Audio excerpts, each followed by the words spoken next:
கரூரில் நடிகர் விஜய் அவர்கள் மேற்கொண்ட பரப்புரை பயணத்தின் போது ஏற்பட்ட கூட்ட நெரிசலில் குழந்தைகள், பெண்கள் உட்பட இதுவரையில் 39 பேர் பலியாகியிருக்கிறார்கள். இன்னும் பலர் உயிருக்கு ஆபத்தான நிலையிலே மருத்துவமனையில் தீவிர சிகிச்சை பெற்று வருகின்றனர். இந்த துயரம் நெஞ்சை பதற வைக்கிறது. உயிரிழந்தோர் குடும்பத்தை சார்ந்த அனைவருக்கும் எனது ஆழ்ந்த இரங்கலை தெரிவித்துக் கொள்கிறேன். உயிருக்கு போராடும் மற்றவர்களை காப்பாற்ற வேண்டும், அவர்களுக்கு உயர் சிகிச்சை அளிக்க வேண்டும். அனைத்து கட்டமைப்பு வசதிகளும் உள்ள மருத்துவமனைகளில் அவர்களை சேர்த்து தேவையான சிகிச்சையை அளிக்க வேண்டும் என்று வேண்டுகோள் விடுக்கிறேன். உயிரிழந்தோர் குடும்பத்திற்கு தலா 10 லட்சமும், காயமடைந்தவர்களுக்கு தலா 1 லட்சமும் தமிழ்நாடு அரசு இழப்பீடாக அறிவித்திருக்கிறது. உயிரிழந்தோர் குடும்பத்திற்கு தலா 50 லட்சமாக உயர்த்தி வழங்க வேண்டும் என்றும், காயமடைந்த அனைவருக்கும், சிகிச்சை பெற்று வரும் அனைவருக்கும் தலா 5 லட்சம் இழப்பீட்டுத் தொகையாக வழங்க வேண்டும் என்றும் தமிழ்நாடு அரசுக்கு விடுதலை சிறுத்தைகள் கட்சியின் சார்பில் வேண்டுகோள் விடுக்கிறேன்.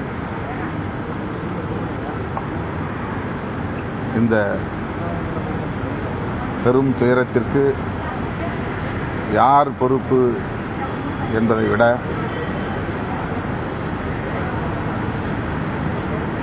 உயிருக்கு போராடுகிறவர்களை உடனடியாக காப்பாற்ற வேண்டும் என்பதிலே கவனம் செலுத்த வேண்டும். மாண்புமிகு முதலமைச்சர் அவர்கள் இரவோடு இரவாக அந்த பகுதிக்கு சென்று இந்த மக்களை சந்தித்து ஆறுதல் சொல்லியிருப்பது நம் அனைவருக்கும் ஆறுதல் அளிக்கிறது. தமிழ்நாடு அரசு மேற்கொண்டிருக்கிற இந்த போர்க்கால நடவடிக்கை பாதிக்கப்பட்ட அனைவருக்கும் ஆறுதல் அளிக்கக்கூடியதாக அமைந்திருப்பது வரவேற்கக்கூடியது. அரசியல் கட்சி நடிகர் அப்படிங்கிறதுனால பொதுமக்கள் நிறைய பேர் ஆர்வம் பார்க்க போறாங்க. பொதுமக்களுக்கு நீங்க என்ன சொல்லுவீங்க? இந்த கட்டுக்கடங்காத கூட்டம் இந்த சம்பவத்துக்கு காரணமா இருக்கு.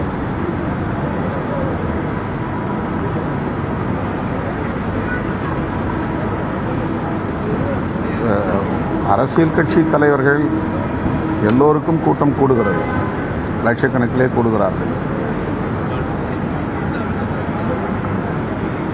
ஆனால் இந்த கூட்டத்தில் அறுதி பெரும்பான்மையாக இளைஞர்கள் இருக்கிறார்கள். இளைஞர்கள் பாதுகாப்பு பற்றிய எந்த விழிப்புணர்வும் இல்லாதவர்களாக இருக்கிறார்கள். ஆர்வ மிகுதியால் அவர்கள் நெருக்கி அடித்துக் கொண்டு விஜய் இருக்கிற இடத்தை நோக்கி நகர்கிறார்கள். இதனால் ஏற்படுகிற நெரிசல்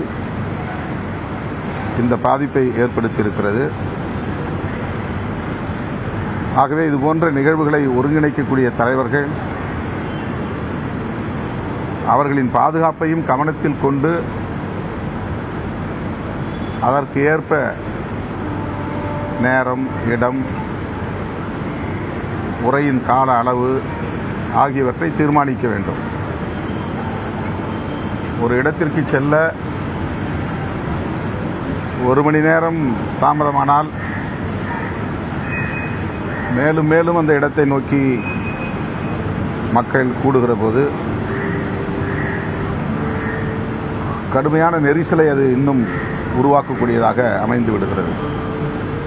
எனவே தொடங்குகிற போதே உரிய நேரத்தில் தொடங்கினால் அடுத்தடுத்து திரண்டு வரக்கூடியவர்களை அந்த இடத்தில் குவிய விடாமல், ஒரே இடத்திலே குவிய விடாமல் தடுப்பதற்கு வாய்ப்பு இருக்கிறது. கடந்த 30 ஆண்டுகளில் இதுபோல லட்சக்கணக்கானவரை திரட்டி பேரணி நடத்தியிருக்கிறோம், மாநாடு நடத்தியிருக்கிறோம். நமக்குத்தான் தெரியும் எவ்வளவு மக்கள் வருகிறார்கள் என்று. காவல்துறையினருக்கு அது யூகத்தின் அடிப்படையிலே தீர்மானிக்க முடியாது. நாம் சொல்லுகிற அளவுக்கு ஏற்ப அவர்கள் இடத்தை ஒதுக்குவார்கள், பாதுகாப்பை தருவார்கள். இதுதான் கடந்த காலங்களில் நாம் அறிந்த ஒன்று. ஆகவே நம்மை நோக்கி வருகிறவர்கள் எத்தகைய சக்திகளாக இருக்கிறார்கள், எவ்வளவு துடிப்புள்ளவர்களாக இருக்கிறார்கள், எத்தனை லட்சம் பேர் இத்தனை மணி நேரத்தில் திரளுவார்கள், ஒரே இடத்தில் அவ்வளவு பேரை நீண்ட நேரம் தேங்க வைப்பது எவ்வளவு ஆபத்தானது, எல்லாவற்றையும் கருத்தில் கொண்டு ஒரு கட்சி தலைவர் அதற்கான செயல் திட்டங்களை வரையறுக்க வேண்டும் என்பதுதான் நான் கற்றுக்கொண்ட பாடம்.